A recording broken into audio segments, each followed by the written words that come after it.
Hi everybody, it's Tristan, and I'm going to do a bit of a narration here for this video. I took what is it? I don't know how many hours it was. It was a number of hours though from where I live in Funabashi all the way to about halfway up Edo River. And the Edo River flows from where it splits from the Tone River all the way down to Tokyo Bay. And I think it's about, I have to check this, but I think it's about 65 kilometers or so. So I was able to go about halfway up the river, and I split off from there and then headed back southeast back home. So what you're seeing now is bike cam. It's not a GoPro. It's a cheaper version. Can't remember the brand, but it works well enough, and I attached it to the front of the bike here, so you're seeing that. So I just thought maybe I'd talk a little bit about what I experienced, personally, emotionally, what I know about the areas. I just thought maybe that'd be interesting to hear about. So yeah, I brought with me a couple sandwiches and some fruit, some cereal, and headed out on this bike ride. I got a thermos full of water, and I plan on buying a drink too on the way, because I figured I'd drink more than just the liter that I had. And on the left here, you're seeing Mommy Mart, which is our local supermarket. And there's also a clothing store, a dentistry, and a hair salon there. I've been to that hair salon too. And right up ahead there is railway. It's Hasama Station. And it's not that old as far as stations go. It was hard to build because of the land owners wanted a fair price for that land to be leased out, so it took some time to build it. And yeah, so I like riding my bike. I've enjoyed going on bike rides. I think it's one of the benefits of living in a foreign nation, as an alien. And I've enjoyed it very much because I get to see all sorts of things that I wouldn't normally get to experience back in my country, the United States. I have a rough plan when I head out. Like I knew that I wanted to head far north along Edo River and then cut back through the cities that fall to the east of the river in order to get back home. And I was able to make it as far as I think it's called Yoshikawa in Saitama Prefecture. My goal was to make it to an entirely different prefecture. I've been to Ibaraki Prefecture, which is directly to the north of us, and that's also a different prefecture. We live in Chiba Prefecture, and so I have been able to bike to a different prefecture. That's just on the north side of the Tone River, which is the largest river by drainage area in Japan, and that's what the Edo River comes off of. And so, yeah, I was able to travel to Saitama Prefecture on this day. This is the 16th of January, 2021, that I took this trip. And yeah, I was really proud of the fact that I was able to do that. Now I know that I can make it to the prefecture to the west, which is Saitama, I should say northwest. And I can also make the prefecture to the north, directly to the north, Ibaraki. And I also realized that, I can make it to Tokyo, which is pretty obvious when you look at the map. It's just over Edo River, the river I traveled up on this day. And it's, it's a sprawling metropolis. And it's its own prefecture as well. I think it's technically a city prefecture, something like that. So Tokyo itself is, I guess it counts as another prefecture. So I was actually able to visit Tokyo as well on this day. So that would make for 3 prefectures and a total of 8 cities. So there's a McDonald's on the left there. Yeah, this is Funabashi City. This is where I live with my wife, and we've been here for, since 2014. We've been here running an English school, and things have gotten real hard with coronavirus recently. So I've been able to get away from the school more. We're still doing our job, but we're kind of transitioning to a new era for ourselves economically. So we've got to look at our options with the school and everything. And so I'm able to get out more often than I was able to before. I guess that's a kind of a strange side benefit of the coronavirus. And I'm careful. I wear a mask while I ride and everything, but yeah, I don't feel like there's any danger as long as I keep moving. I stay away from people, so I think I'm okay with it. Yeah, but Funabashi has been a good city for us. We've enjoyed it very much. This here is a main thoroughway through Funabashi, and it leads all the way. I'm headed south now, as I make that turn, and this is headed toward the port of Funabashi. Funabashi itself it's not a huge city, but it's sizable. I think it's about 500,000 people, and it's one of Chiba Prefecture's core cities. I think there's 11 core cities, if I'm not mistaken. Funabashi is one of them. Of course, Chiba City is also one of them. That's the capital city of the prefecture, and yeah, so it's a big enough city. From north to south, I don't know, maybe 25, 30 kilometers, something like that, maybe 40 kilometers. I'm not sure. But it's a big enough city. Yeah, we live like kind of central, almost centrally located near a river called Hasama River, and yeah, that's where we have our home and our school. So I just recently came across this road here. This is, like I said, it's a thoroughway. I don't know the name of the road, but I think it's not an expressway, but it's definitely, yeah, it's a straight shot from neighboring Kamagaya City to the north, down all the way to the port of Funabashi. So it's really a handy road, although a bit hilly in some places.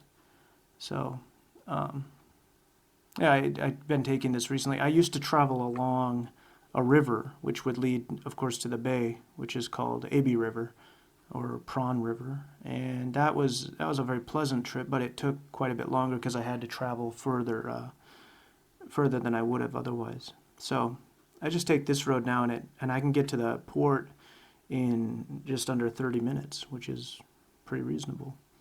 So you can see on Google Maps too. I try to do an aerial view there of what it looks like from above, and I tried to follow more or less what you're seeing in the video, but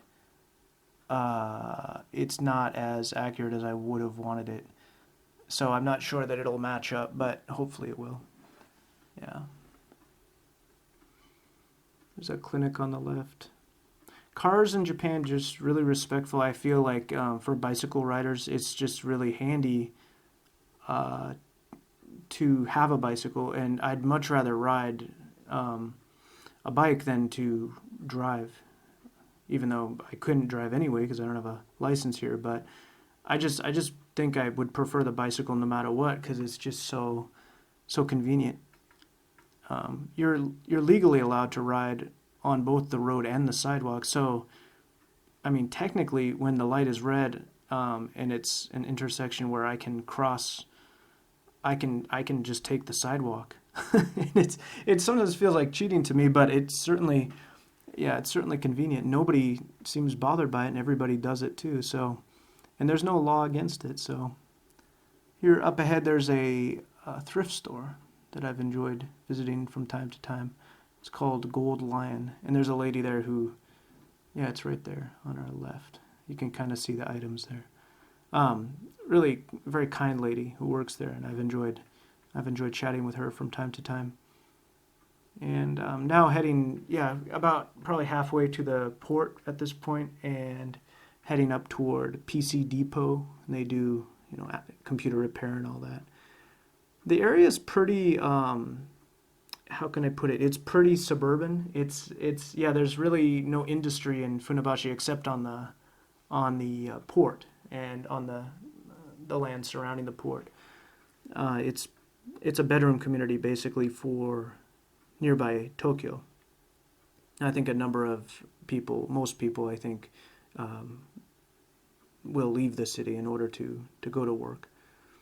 So it's a pretty quiet city. There's not a lot going on. So that's one of the reasons I've kind of set out on these little expeditions just to find something of value besides what we have in our immediate area. I kind of exhausted all the opportunities around us, visiting all the shrines and parks and little stores and restaurants that I wanted to go to. There's PC Depot right there. Been there a couple times. It's got kind of a, like a Best Buy kind of feel, I guess. Yeah, they do Apple repair there. And then Kitanarashino? I can't remember the name. I think it's Kitanarashino is just to the right here. That would be to the west. And I'll be heading across a bridge coming up here and then nearing the port.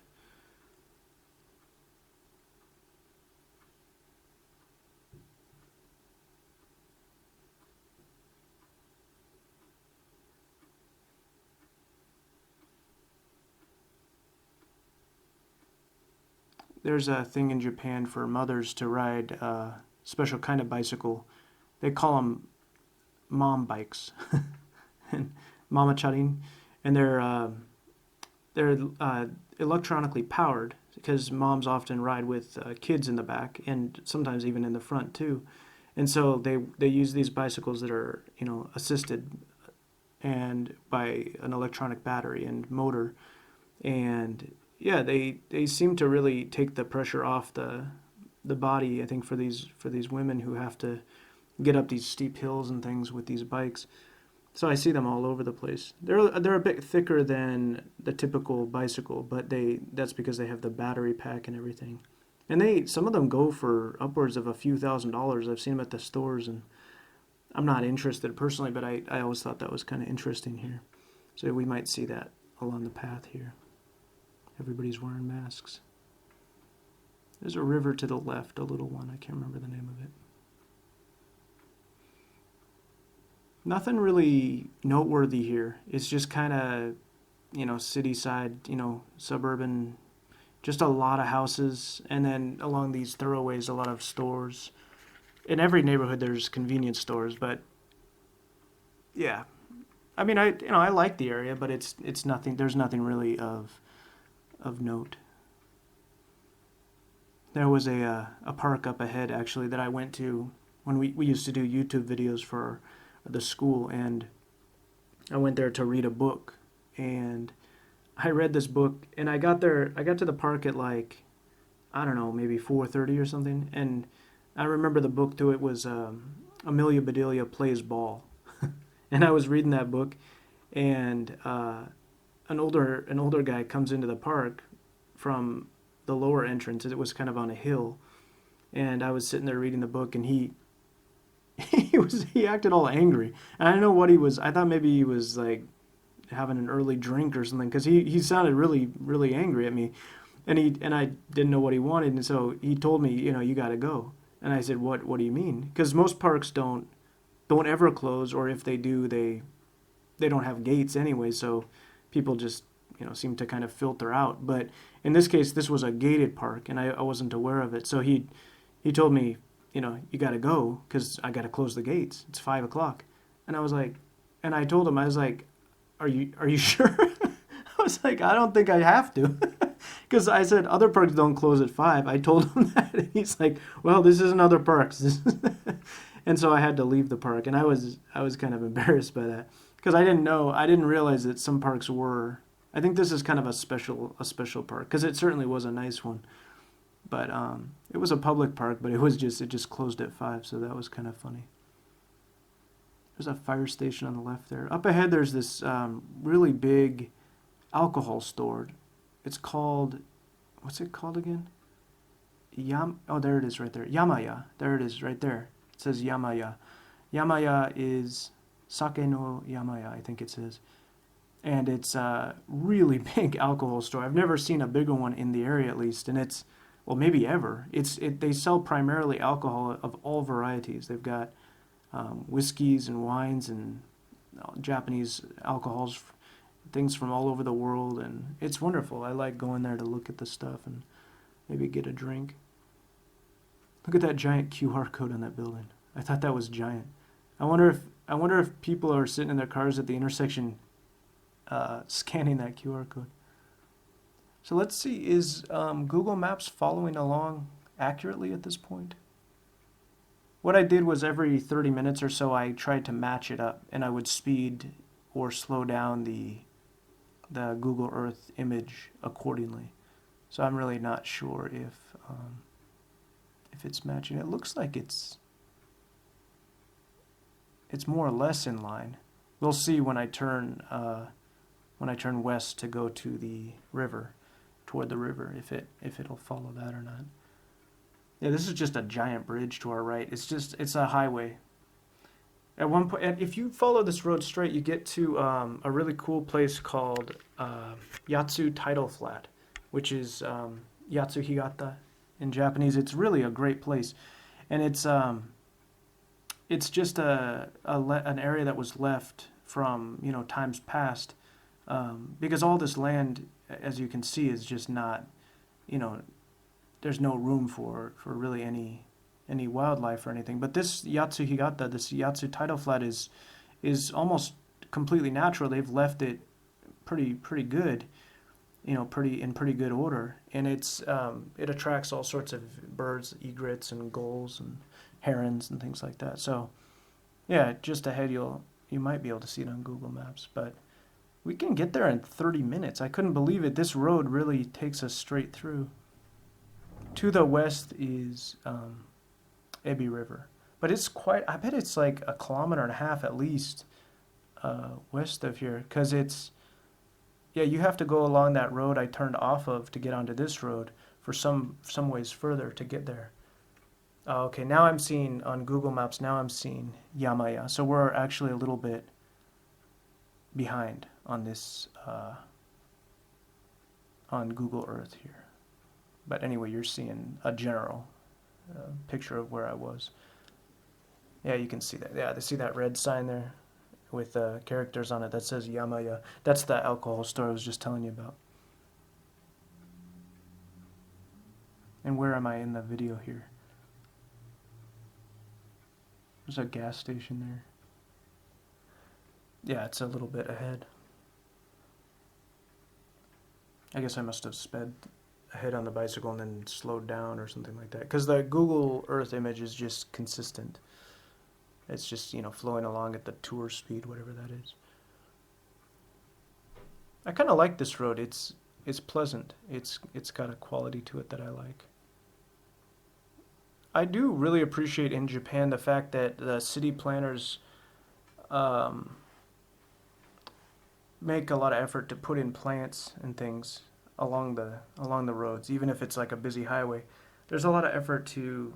It's not necessarily beautification. I think it's largely for soundproofing. I think that sound is a big deal here too, because like when you're next to a big highway, like they put these curved walls that are obviously designed to block the sound, and it really does dampen the sound to such an extent that you would hardly notice if you were living in a house or an apartment next door.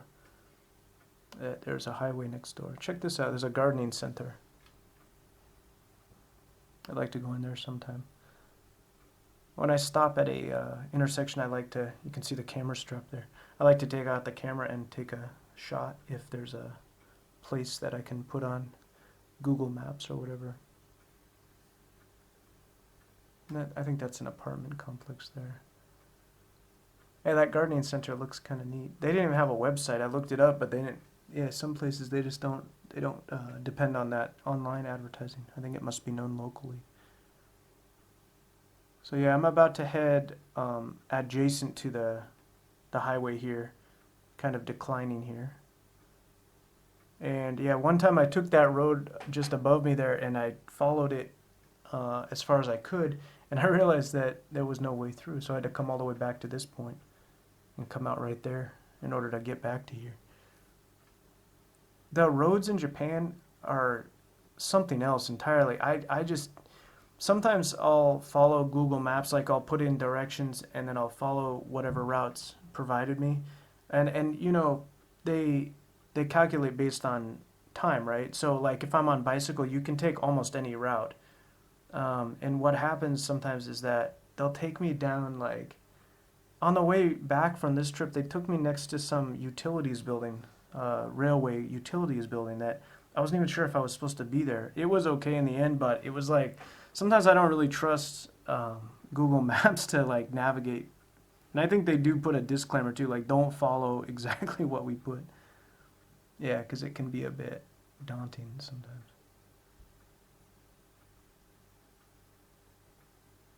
Yeah, see, at this point, I've made a turn here.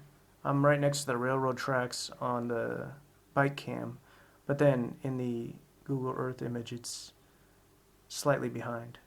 It's still on the main highway before I turned off. So I must have made good time here or something like that. Maybe that's the reason.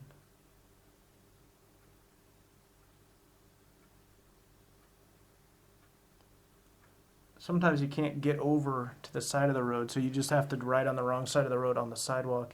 But like in this case here, I was just following that guy ahead of me, and people, I do this too when I'm walking here. You constantly have to look over your shoulder for bicyclists, people like me, because it can't be helped. Like some of these roads are so narrow, and you can't get over to the other side or whatever. So, like the lady up ahead here, she'll look over her shoulder to see if anybody's coming.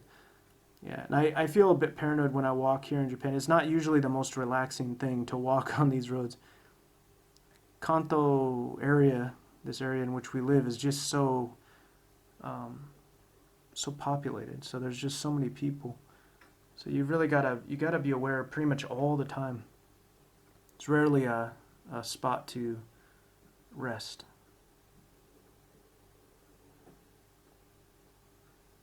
See, she waited for me there. She knew I was coming.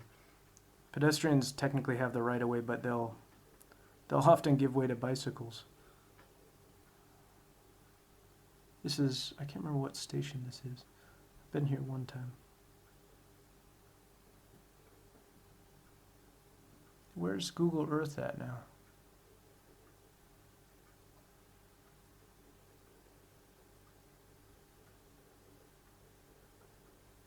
I can't tell exactly where I'm at.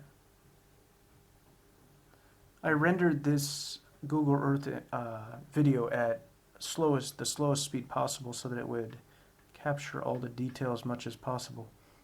And I'm not sure how much better it could have been. My computer's a bit old. Okay, here's Vivid in the video, which is a shopping center next to Funabashi's Lalaport, which is the main shopping center. Okay, I see that Google Earth is now along the railroad tracks where I just was. In fact, the railroad tracks are still on the right in the bike cam as well. That's not that far off. I mean, it's a bit far, but I see. It's getting closer though, isn't it? Because up ahead on the Google Maps, there's going to be a turn to the left, heading south. And yeah, this sidewalk is really busy. This is getting close to downtown Funabashi.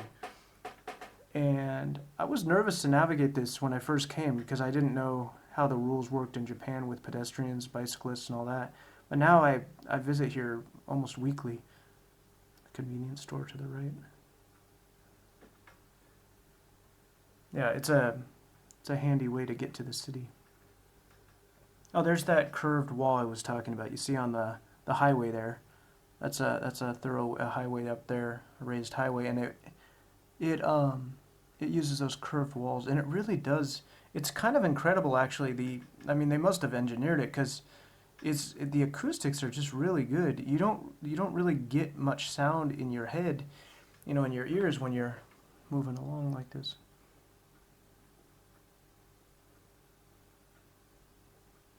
I've been to a izakaya along here once, Japanese style bar. That was fun. We used to walk everywhere before we bought bicycles, and so we'd obviously use the train stations to get to such distances as this, but yeah, it was really limiting as compared to bicycles. I think I kind of tried to challenge myself to get as far as I could without a bike, because living in the Marshalls, you hardly needed a bicycle to get from one end to from an island to another.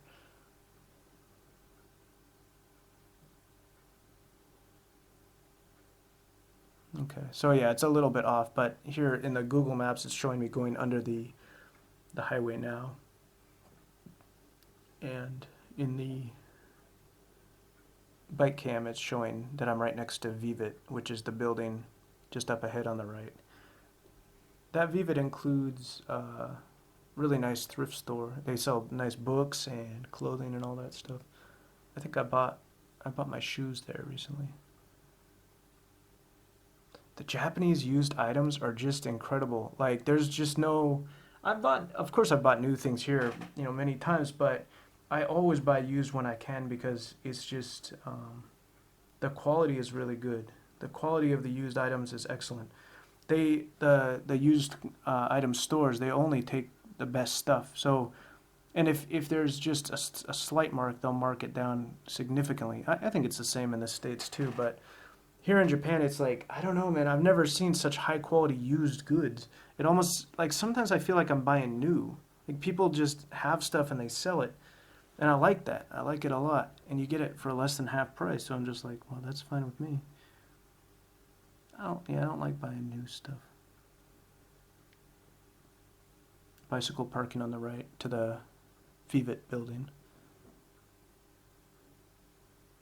Yeah, now it's almost aligned, inline, the bike cam and the Google Earth. Some guards outside there for traffic.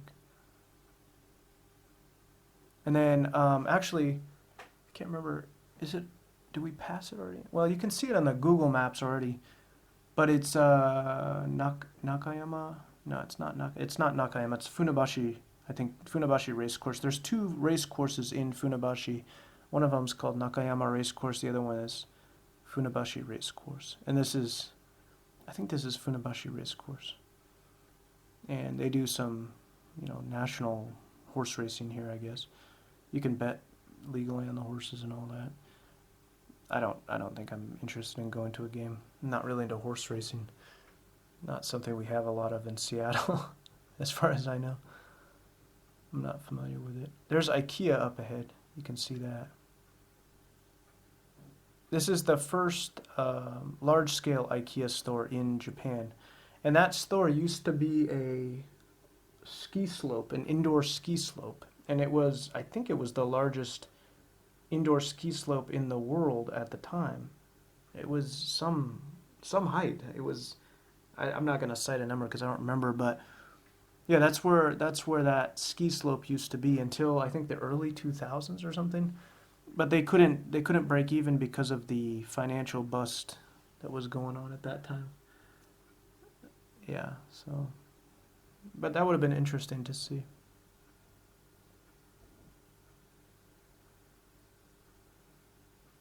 There's a Toho Cinemas there, I know that.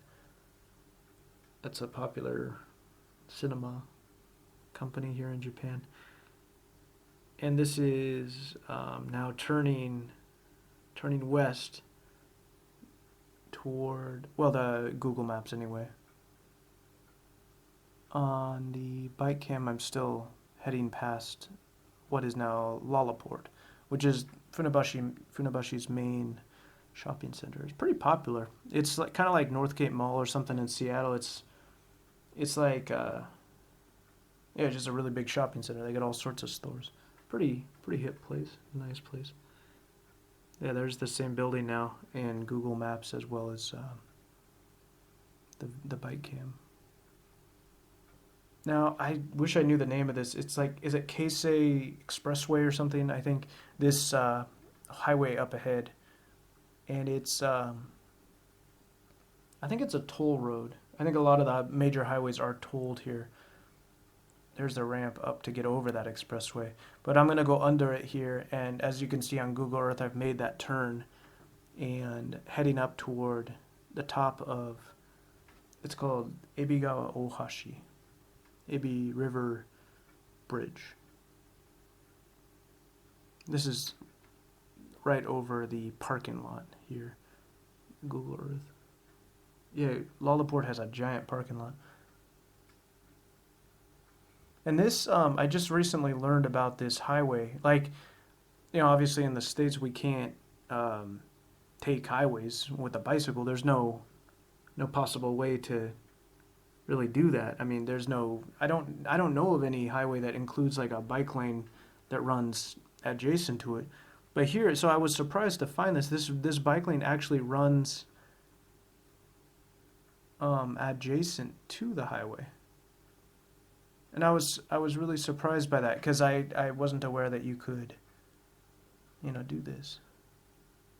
These cars are going, probably 50, 60 miles an hour and you're right next to them. But it's there's a fence and everything. So it's like, yeah, why not? There's the train line too.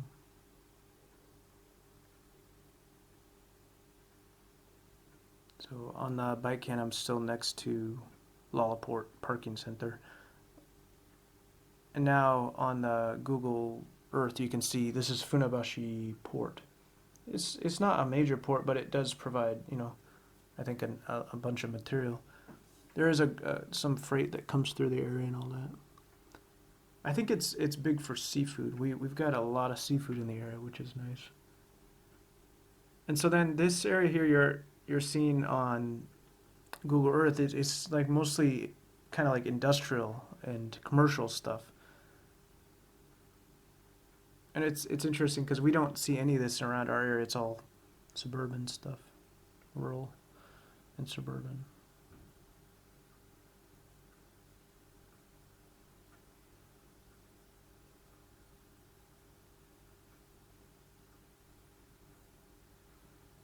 Yeah, what's interesting about Japan? I really like the fact that I'm not people don't bother each other here. It's sometimes it can get lonely because people really don't communicate much when they don't know each other, but I kind of like it because you don't ever have to people don't expect you to do anything except for prior obligations. Just people stay out of each other's way basically. And I guess that's part of the culture, and it's part of island mentality too. You kind of have to be like that to live on an island. You got to be able to look the other way sometimes. But I like it a lot for that reason.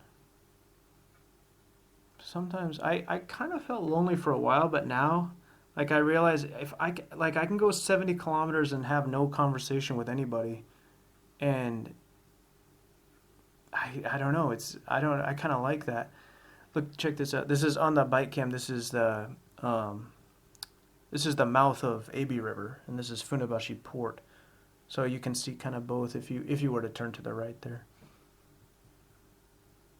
I think I added some pictures up ahead. There's a big company up ahead, and then that's the boat. There is a recreational boat facility there, Funabashi Port um, Boat Park or something it's called. What I did on Google Maps, because I can do Japanese to some degree, but I struggle with some of the names, especially the writing. So I translated the names on Google Maps, and now I can read them in English. Yeah, there's a picture I took of it. There's the marina. And then just beyond that marina, there's a water gate as well.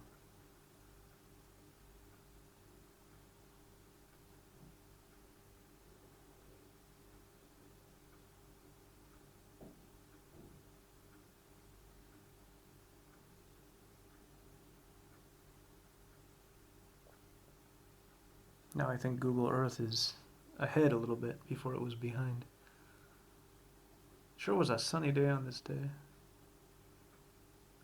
I can't imagine doing this in the summertime. It gets too hot. I was reading about what are they called, mute swans, and these it's a species, I guess, and they're the I think they're the largest waterfowl as far as I know. Largest or second largest, one of the two. But they're big birds. The heaviest recorded I read was like 50 pounds, but they average between like 20 and 30 pounds or something. And yeah, they're big birds, and they come down from Siberia for the winter months, because Japan is milder. And interestingly, they won't stay for the summer because it's so hot. Like they prefer going back to Siberia. That's their biology. It's just Japanese summers are so hot. So, and I can relate. I don't prefer going out in the summers, and people don't. People just stay at home, stay inside. It's just so hot. I was surprised to find that a lot of these cities have, in central Japan, has a subtropical climate of some kind. On the Köppen chart or whatever it is, yeah, I read that, and I was surprised to find that out because it's mild here definitely, but the summers are really hot. It's uncomfortably hot, and I wondered why that was. And then you'll also see a lot of palm related plants around, you know.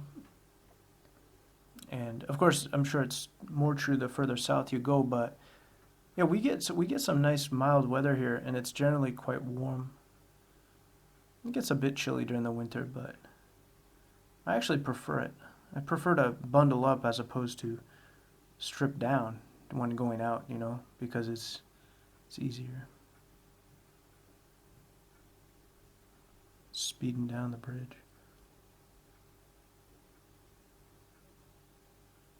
It only took me 30 minutes to get to the port, and then it took me another 30 minutes to get to Edo River, which was pretty good. I was surprised by that.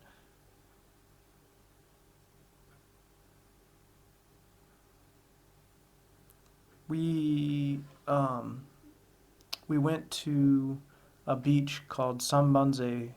I think it's a seaside park and beach, and yeah, it's a sprawling park. In fact, it's got a lot of components to it, and we went there for one of these months. It was, I think, December or something. It was one of the it was in the cold months, and we weren't really sure how to get there, so we kind of took a roundabout path, I think. And then afterwards, I realized that we could simply take the highway, and it kind of blows my mind to think that you can get on a highway like this and flow like this.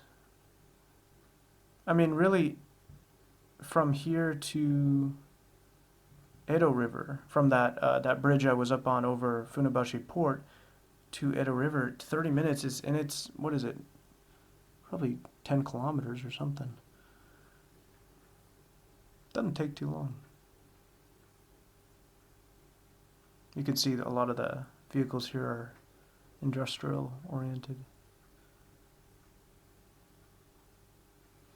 I'm always impressed with the way that design is used here. Like it's said that Japan is a compact nation, but this kind of conveys that really when you look at this, because it's just everything is tightly packed. There's a gas station I was passing by.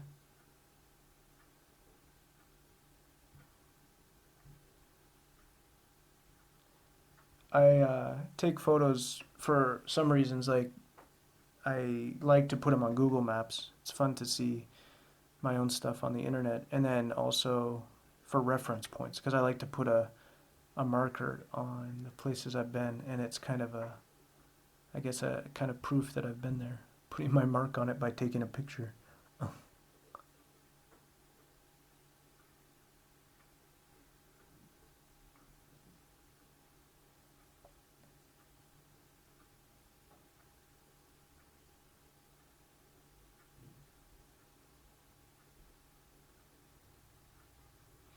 It's not a very pretty area, but it's interesting though. I don't find it to be beautiful per se, but I kind of like it.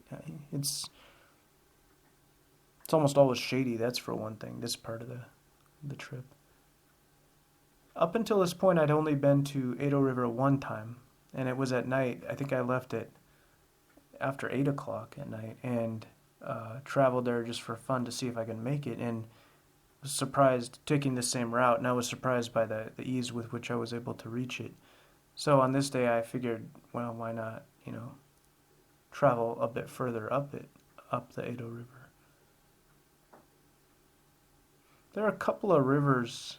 How are we doing on Google Earth here?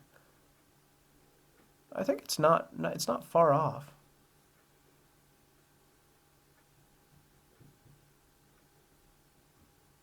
I really try to get an aerial perspective. I think Google's gonna stop this feature in 2021 sometime. Here I am over a river. I don't know the name of this river. I wonder if we'll see it on Google Earth too.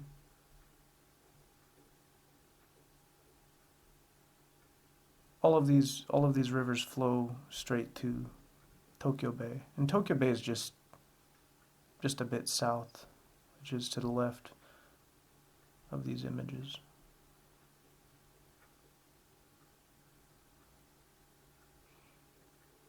We went to this place further east along the bay, closer to Chiba City, the other direction, and there are these fabricated beaches. So they brought in sand from, I think it was Australia, and they brought in white sand from some Australian beach, and it's really nice. I don't know how I feel about a fabricated beach, but essentially there's no choice if they want to have beaches, because all the land was so heavily developed over so many years, especially in the post-war era. So it's just, there's no beach left, and so they brought in all this sand, and it's called Inage Seaside Park, I think is what it's called.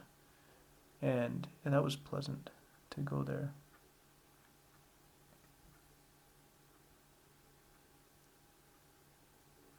It's hard to tell, isn't it, on the Google Earth as compared to the video. It's hard to tell what is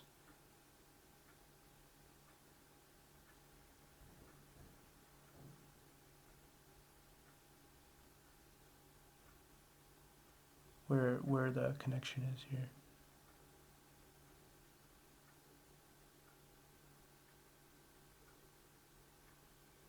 This is getting into the last stretch of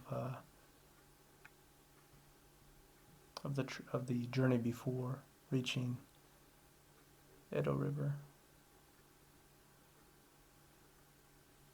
It's kind of interesting, isn't it? Like, when you go this distance, at first it seems like, kind of a daunting task when you've never been someplace before, but then when you've done it, more than once. Check out this guy balancing on his bike. When you do it more than once, though, it kind of takes away the teeth of the situation, so you feel more comfortable doing it. So on this second trip, I wasn't sure once I got to Edo River how far up I could go or whatever, but certainly on this part of the journey, I was prepared to deal with the length. Can't remember how long the overall trip was. It was long. I had a lesson that night at 8 o'clock, and I left at, 11 or something. Yeah, how long was it?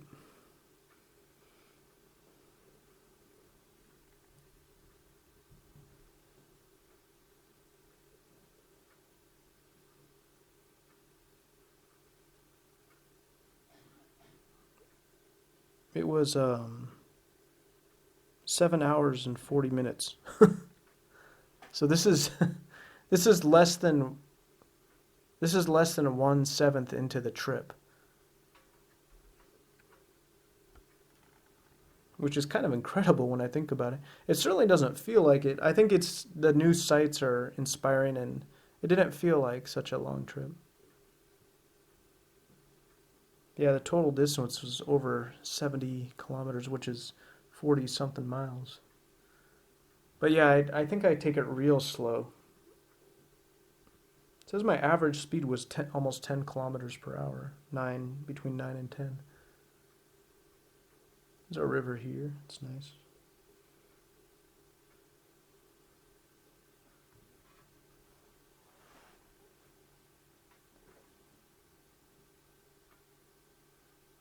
This guy ahead of me was balancing at every intersection on his bike. Oh yeah, this right here is the turn to Sanbanze Beach. It's It said on the website it's the closest clam digging spot to Tokyo that you can find. I didn't really realize here in Funabashi how fortunate we were to have access to any beaches, even if they are fabricated. I think Sanbanze Beach is probably fabricated as well. I don't know if they brought in the sand, but I'm sure they moved things around because you go across like a narrow bridge and then onto another whole section of land. You know, in Tokyo Bay, there's all this recreated islands and stuff, and we're not in Tokyo, but yeah, I wonder, I wonder what this land would have looked like 300 years ago or more. It would have been completely different, I'm sure. But that beach, Sanbanze Beach, is pretty interesting. Like I said, we went there on a winter day, and it was pleasant, very pleasant. Saw the sunset. You can also see Mount Fuji from that beach. Yeah, it's just to the left down there, probably a few kilometers.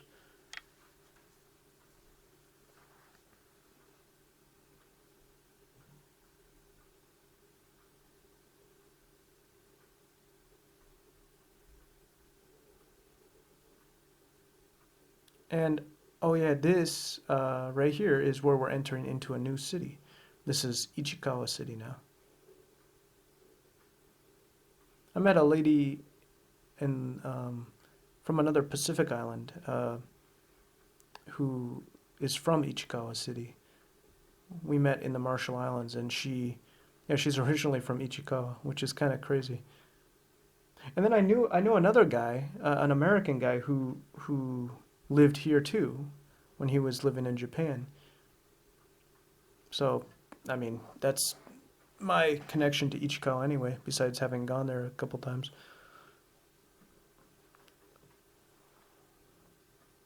Up ahead here, there's a park, and I stopped and got off the bike to take some pictures, and I'll explain what's happening here. It got kind of weird. Like, there was a guy here who I didn't even know was there, and so I put the bike up against the railing here. I don't have a kickstand on my bike. I took it off when I was trying to fix something on the bike and never put it back on, so I just leaned the bike up against whatever. It's a problem when I need to go to a store that doesn't have any bike stands. But I put it there, and then I don't think you can see him there, but he's in the corner of the park. This is like Futaro or Futama Park or something. I can't remember the name. This is it right here. Yeah, but as I was taking one of these photos, I was backing up, kind of like half looking over my shoulder, and I saw like an umbrella propped up in the corner, like behind some trees, and then I saw a guy looking out from behind it. I was like, oh, yeah, better be careful of that. And he didn't say anything, but yeah, there aren't many homeless folks, at least in Funabashi. I know that Japan does have a homeless population, but yeah, it's. I saw a documentary. They said that a lot of times it's they're self-induced social outcasts. In other words, they themselves chose. I don't know if that's true or not, but that may be because the society here is quite rigid. So if you don't want to conform, you may not have a lot of choices.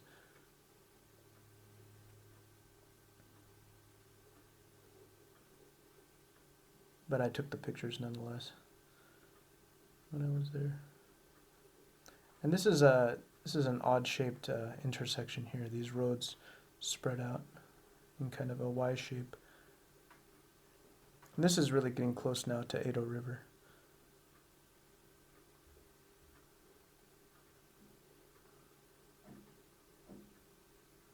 Again, I just like the plants. I like the plants on the side of the road. This is a major highway.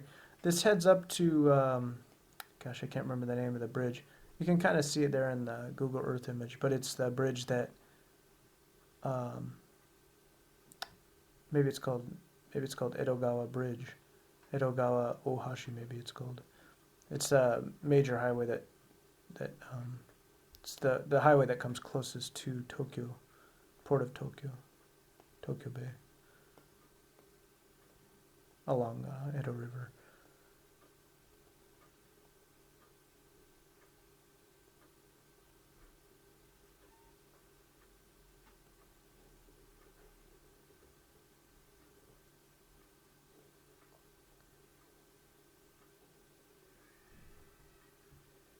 Yeah, check out these roads here. I think I counted the levels of roads here. This is a major interchange. This is, like I mentioned before, this is now Ichikawa City. And I don't imagine there's much more of a complex interchange as opposed to this in a nearby area. Probably as you head into Tokyo, but close to us, this may be the most complicated set of roads. It's like at one level, at one point, I observed like 5 levels of roadways, all interspanning, interlocking, and all that. This is pretty accurate in where it's at right now on the map and where the bike cam is at.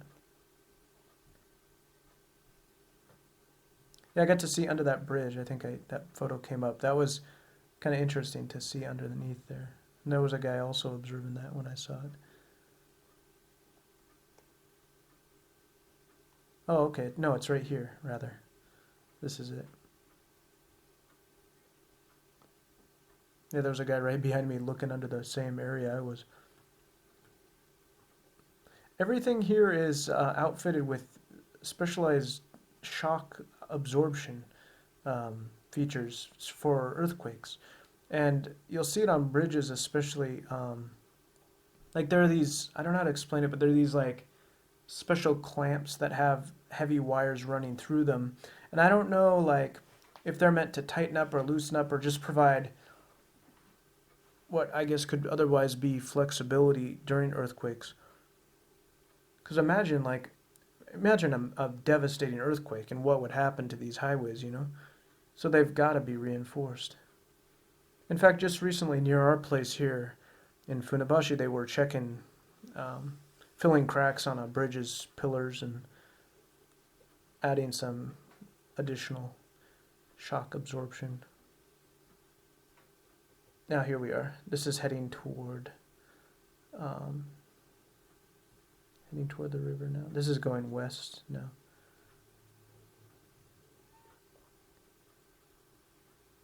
Or is it? Is that west or north? No, that's north. And then at that turn we'll head west.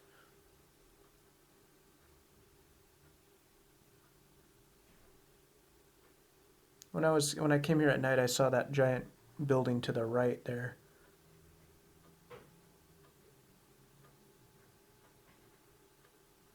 Took a picture of it.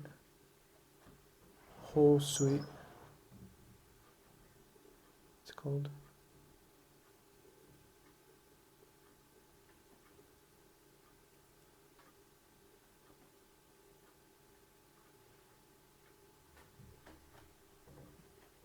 This is an industrial area for sure. There's a whole bunch of stuff here.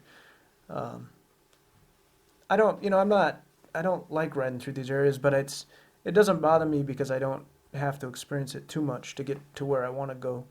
So it can be kind of interesting actually.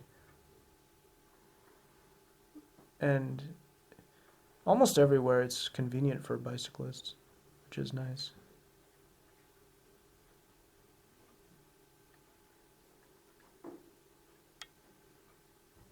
Yeah, Google Earth and the bike cam seem almost matched here.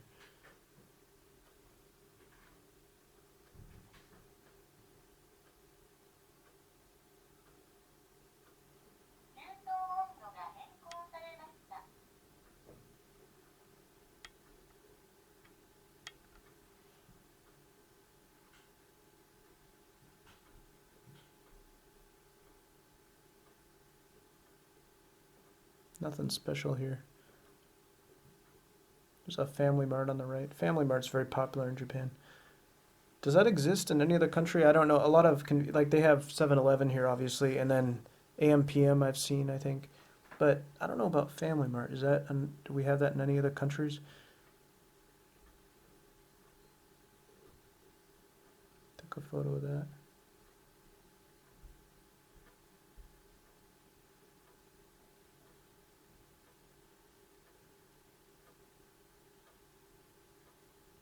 I think they're trying to build up this area. I think they've tried to make it more livable. They say that it's known that the population of Japan is declining, but it certainly doesn't stop the building of new homes. There's everywhere I go, there seems to be new residencies going up.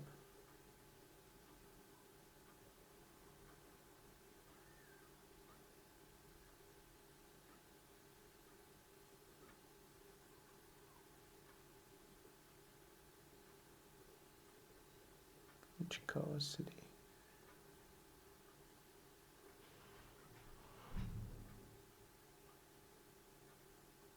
Almost at the river here.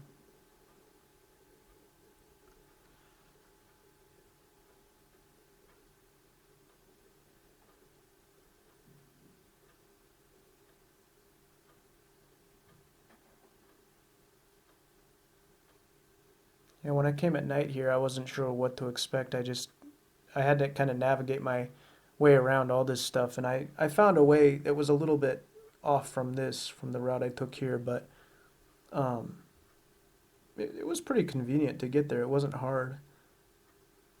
Everything's accessible, of course, but it's a matter of finding the right route to get there, especially if you're not, taking a car. Highways, of course, are the straightest route to any place, but yeah, like I mentioned before, Google Maps takes you on some pretty alternate routes sometimes. So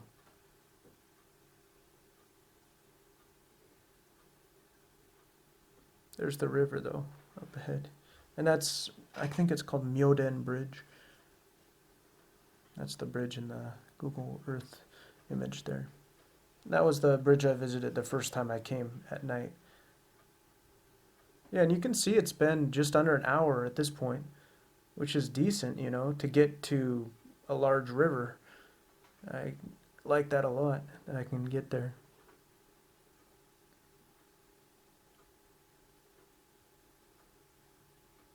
Some flowers on the left here.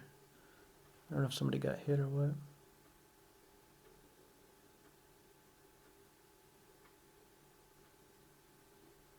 And then, yeah, this is the edge of Myoden Bridge. And then this here is the entry point. Just beyond this crosswalk is the entry point to the cycling path for Edo River. Pedestrian cycling path. And there again you can see there's a highway there. That's part of that interchange that we saw before.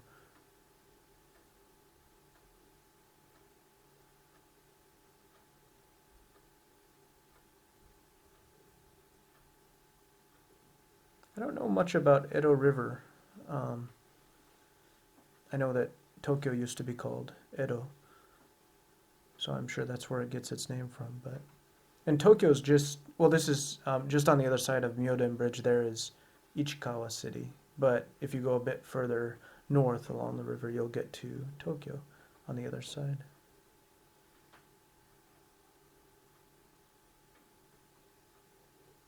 And then just here is the entrance, which is nice.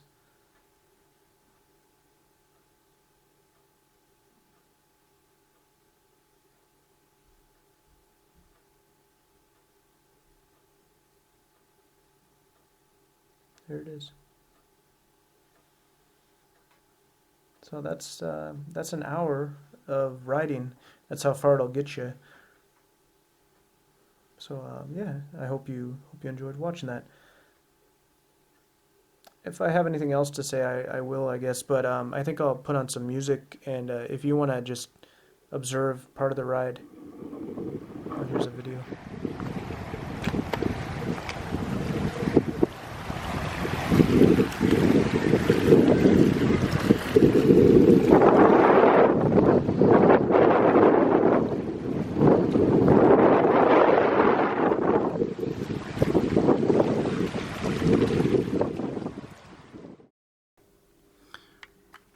I'm gonna do a second part of this recording here and see if I can do it. I'm not really sure how interesting this is, but I'm giving it my best shot. I want to see if I can do it. I came down to the river via the road that you just saw, and I walked to the shoreline as the video demonstrated there. And then I started riding along the river. All along the river, there were all sorts of bridges of various types. There was road bridges, train bridges, and even pipe bridges. So like the bridge up ahead, which is kind of nice looking, it's an arched bridge. And I thought that would be like, some kind of a, pedestrian bridge or something. And it turned out to be just a pipe bridge. So there were a lot of those. And I looked it up on Wikipedia, the Japanese page of Edo River, and there's all sorts of rivers that flow over Edo River. So let me just look that up here.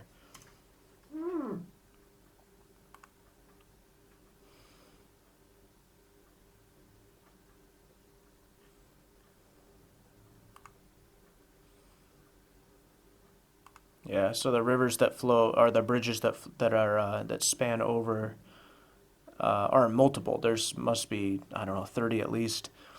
Yeah, the first one they do it in order on the page here, and there's Edogawa Bridge, there's Ichikawa Ohashi, there's Myoden Bridge. Myoden Bridge is the third bridge along the river from the base from Tokyo Bay. That's where I started from, and then from Myoden Bridge. The river spans, it's 59.5 kilometers. And I did more than half of that. I think I probably did 30 something. So I did a little over half. And anyway, so all the bridges were kind of interesting. Another thing is this area of Edo River is the drainage basin area. So it's where most recreational boating and everything like that takes place, because people coming in from Tokyo Bay and all that. And so there's a whole bunch of rules about boating here and stuff like that, which I thought was kind of interesting. And also it's a place where the flow of water from the river is regulated and things like that, up until where the river splits a little bit further up into a different section of the river. Yeah, so when I was here, like I really didn't know, how far I would go or anything, but I figured, I had to be home at 8, so I figured I'd just kind of go and see, how I felt about it. So that's what I did. I just went.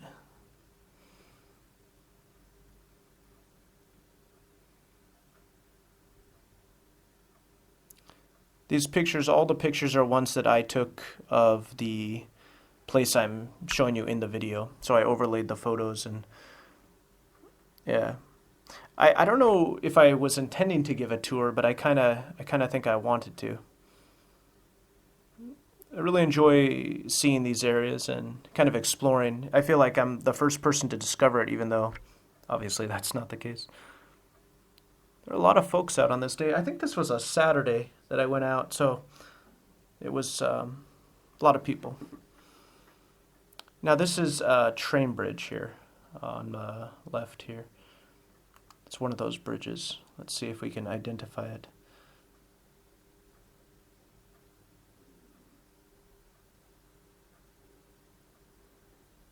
Yeah, I think it might be, the Tokyo, it's the Second Edogawa Bridge, Tokyo Metro Tozai Line. So, yeah, if you head over to Tokyo along this line, you can cross right over the river. So I've crossed over in the past, and I've always kind of wondered about this river. So it was cool to, see it. This camera did a pretty good job, didn't it? So again, Google Earth, I got it going the whole way. I recorded the whole tour on Google Earth Pro, the application, not the internet website, but the app itself, and it's pretty good. It gives a pretty good sense of what we're looking at here. A little bit off again because I try to match it every 30 minutes. But my speed on the bicycle obviously isn't exactly the same. So apparently I was reading about the history of Edo River, and in the past it had a completely different appearance. The flow was approximately the same, but it really was part of the river from which it is now flowing off of. There's a, what do they call it, a bifurcation or something, where the river splits, and that split occurs from the Tone River now, which is, I think I might have mentioned before, it's the largest river in terms of drainage area. So I guess, what does that mean? Water amount, probably, is my guess. But it's a large river. I've been there a couple times before. It's directly north of us, and it flows more or less from east to west, and then I think it heads north as you head further west. But it's interesting because the Edo River, this river now flows from the Tone River, and it splits from it, and it heads south from there, and it flows into Tokyo Bay, which is just behind me in this video. And this used to be the lower part of the Tone River, but in, I think, the 1600s, it was, some hundreds of years ago, one of the shogun, I think it was when Edo existed, they split the Edo, they split the Tone off of the Edo, or rather they made it so that the Tone River flowed from the west to the east, and now it flows into the Pacific on the eastern seaboard of Japan, on the other side of Chiba Prefecture, on the eastern part. So now Edo River comes down off the Tone River because they split them, and so it used to be a lot bigger. If I can, I'll overlay the images here, but it's pretty interesting to see like what changes have taken place. Also, the surrounding lakes, like I go to this lake called Imbanuma, and Imbanuma is similarly different in that it was once like much bigger, but now they've diverted water and everything. So, yeah, I think that's so interesting, like the way that people have changed the land around them. There's in Tokyo area, like I grew up in the Pacific Northwest of the United States, and there are still areas in the Pacific Northwest that are, somewhat untouched, like especially, when you go into the mountains or deeper forest areas. But in the Kanto area of Japan, there's virtually nothing, I would say probably nothing untouched. It's just all been modified because people have been here for so long. And, of course, with post-war development and everything, it's an incredibly developed area. But that being said, you still got nice areas like this, so I very much enjoy that.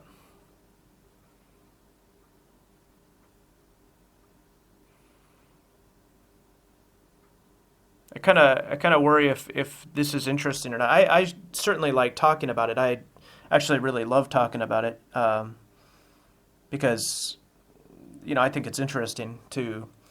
When I'm writing through areas, I like to imagine what it was and what it will be, and I like to think about how the people think of it too. Like I don't know oftentimes how people perceive these areas. It seems to me like sometimes I think I might have a bit of a how can I put it? I think a lot about what an area used to be or what it is. I like to know the history of a place. I like the culture. I don't get the sense that people generally are into that, but the Wikipedia page for in Japanese, I translated it into English, and it's pretty good. It provides a lot of information. So certainly people care about this kind of history, but it's just not something I think people generally talk about. And then this, I think he might be American, but somebody did a blog about this river. He said it was really hard to do too. I think I'm having the same struggle because it's interesting, but it's really hard. The history goes so deep, and then it's really hard to make it interesting if you don't experience the whole thing, I guess you could say. So he said at the beginning of his blog, like it's so hard to it's so hard to talk about, like, to do the research on this and then to present that in written form. So I have had similar issues here talking about this river. I know a lot about it, and I've researched it, and I've enjoyed learning about it. But when I convey that, it's like, I don't know if it's interesting, you know. So I think he had the same problem. So he said he really had to push through to in order to convey what he wanted to convey. I was really impressed. Along the whole river, there's parks, just like almost all the way. Again, it's what is 60 kilometers, right? That's quite a distance. That's about, it's like probably 35 or something. I don't know translation of kilometers to miles, but I think it's something like that. It's like 35 to 40 miles, something like that. And that's a lot of, you know, that's a long span of land. And it's kind of amazing, you know, when you consider that, to think about the fact that there are parks almost the entire distance. I put my photos on Google Maps after having gone on the trip, and on the recent trips I've been taking 200 to 300 photographs, and yeah, I couldn't believe it, like how many how many places there are. I like to mark the places on Google Maps to kind of, you know, track where I've been on a more public forum, I guess, so people can see it too. And I was really struggling to find each individual place because there's all these names. Yeah, so I translated some of them too into English just to make it easier for me. It's a nice path though, isn't it? It's just nice and smooth and everything. Yeah, so apparently the city at the mouth of this river, I think it's Noda City, must be, because, what is it? Ichikawa spans both sides of the mouth of the river, and then Tokyo's a bit further north from there. But Noda City, I'm guessing, is in Tokyo, but I'm not sure. Anyway, Noda must be a section of a city or part of Tokyo or something. But anyway, they call it Noda City, is the home of Kikkoman, soy sauce. I just read that. So apparently this area is famous for that.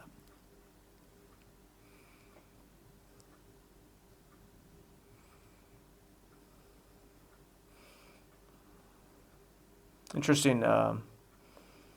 I sometimes worry about my ability to read in Japanese. So like when I come across these gated sections of paths, I sometimes get concerned that, oh, maybe I shouldn't be there. I've got an app on the phone that translates text. So sometimes if I really can't, I can read simple signs and I get a pretty good idea from those signs, but if I really don't know, I'll use the app that I have. It looks like the map is pretty well in line with what's happening here. I was kind of surprised, like there wasn't a lot of fishing along the river. And I think part of the reason has to do with the fact that they don't allow for the construction of personal fishing piers, which a lot of the rivers have around here. For example, the Shin River that leads to Imbanuma, Lake Imba, that has a lot of fishing piers on it. And people are obviously allowed to fish. I think the city governments along that river, the various cities along that river, I think they might even support the clearing of brush and foliage from those fishing areas. But Edo River doesn't seem to allow that. There was a place under one of these bridges where I ate lunch, and it was interesting because they had a picture of the pier that was just adjacent, a man-made fishing pier, I guess you could say, a little deck, upon which to sit, and the sign right in front of it said, we we want the owner to take this down, which I thought was kind of funny. There was I got a picture of it and then the pier right behind it, and it's the same, thing you're looking at, and they're just saying, take this crap down. Yeah, so I think along Edo River they probably don't allow for. I didn't read the rules or anything, but I'm guessing they don't allow for it. But yeah, I was surprised along the other rivers to see how much they do allow for that kind of thing. I don't know if it's encouraged, but it's certainly not disallowed for fishermen to come and see what their luck is. I went up the Kanzaki River recently, which splits off from the Shin River. And the Shin River is to the east of where I live in Funabashi and northeast. And the Shin River was like, it's got all these piers along it, like little personal, fishing spots. And the Kanzaki River comes off of that, and it heads north and then west around the northern tip of Funabashi City. And I saw pictures that I was doing a little research on that, and I saw pictures of a guy who was fishing along the Kanzaki River, but the river's kind of small, so his fish were like little, minnow type fish, little, what do you call them? I don't know what they're called, but just little things, And I thought that was kind of funny because that's the way I fish. I don't fish well. I used to fish sometimes when I lived in the Marshall Islands, and Marshallies would always smile at me kindly because I couldn't get anything big. So I can sympathize with that guy. But yeah, in some of these rivers, there's some sizable fish, I wonder too if people are eating these fish. I imagine from a rather non-polluted river, you could, eat the fish in the mountains or whatever. But around Kanto area, I don't know if I would partake in that, in the eating of fish, because I don't know if it would be tasty or not. Safe even. In fact, yeah, Lake Imbanuma it's got some pretty high levels of pollution. I guess it can't be helped with the modernization and everything, but yeah, so now there are a lot of efforts to keep these places clean. Japan has become very self-aware of these things. Clearly. One thing I think is interesting too is when construction is done here, it's done in such a way so as to minimize, danger and all that. Of course, it's the same in other countries too, but here in Japan, they go to great lengths to ensure that no harm comes to passerbys. Can you imagine how far these people are running? Where do they start from and how far do they go? I look at these people and I'm like, how far are they going, What's the average that a good runner can run, An amateur good runner, right? How far do these people go?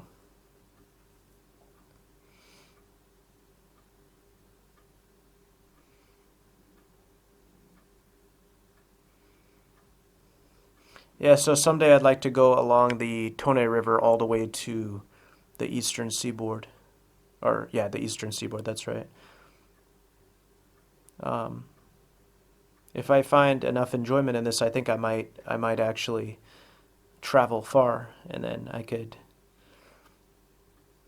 kind of nervous though. I don't know why, doing these narrations, I feel like, I feel like I have to say interesting things, but I don't think that's true at all. I think I could be interesting just to talk, so I think that's the best way.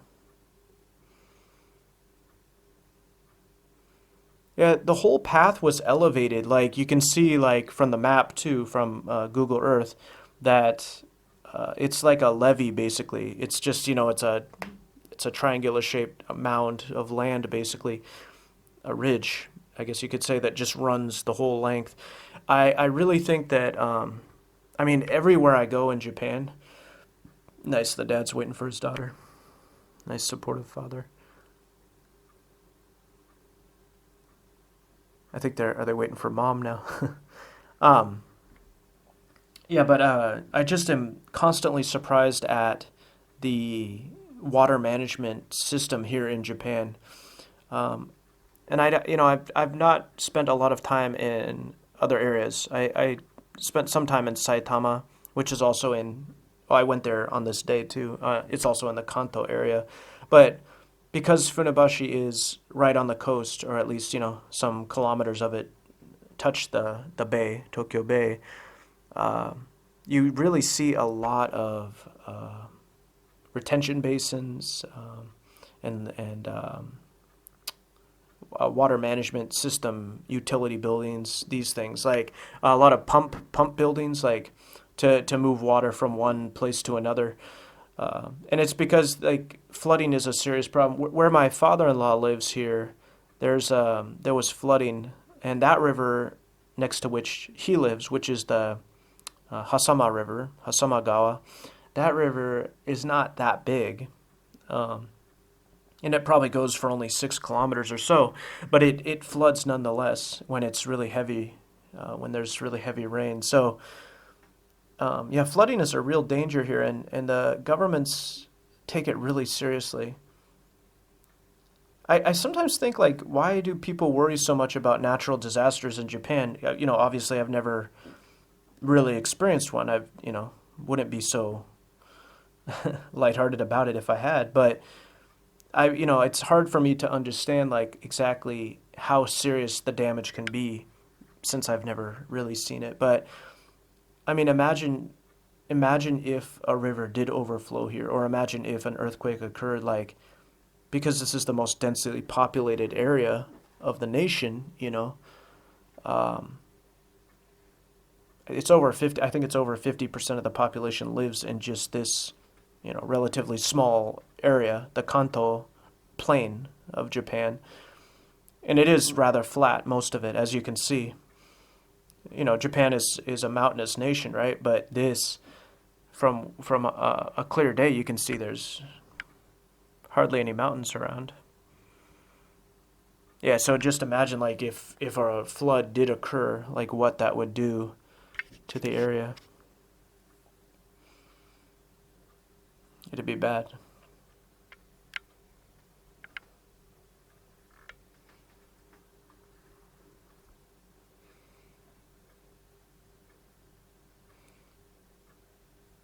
I also think, like, this upper path here is the pedestrian and recreational, path, but then down below there was a secondary road pretty much the whole way. I think maybe the whole way, and I thought that was interesting because I wasn't really sure the purpose, but now that I think about it, it's probably for utilities purposes. People were using the lower path too, like to move from one part of a park to another, or even for more long distance movement. But yeah, I really think it's originally meant for utilitarian purposes, maintaining the levee and all that. And these that building there that you see on the left, I believe that's an observation post. That's what I think anyway. I think it measures water. I think it's not really meant for anything but to measure the maybe the speed of the water, the height of the water, something like that. Big factory on the right here. Not much industry along this river, at least in this area. I think it's so much commercialism. We're almost in the heart of Japan right here, so I can imagine that the industry takes place in other regions.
I think I'll leave it here for now. And if you want to watch, you may, of course. But yeah, I think I'll just leave it here for now. And yeah, I said what I wanted to say.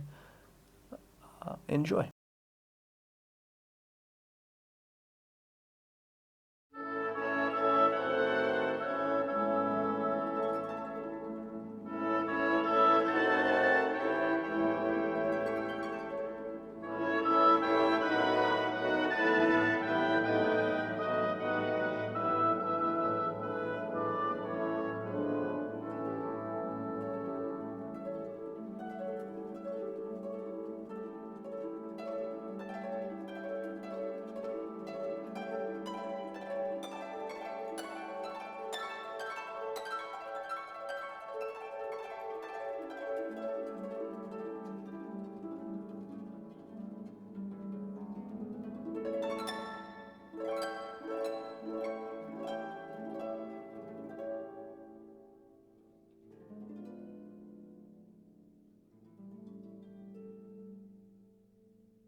you.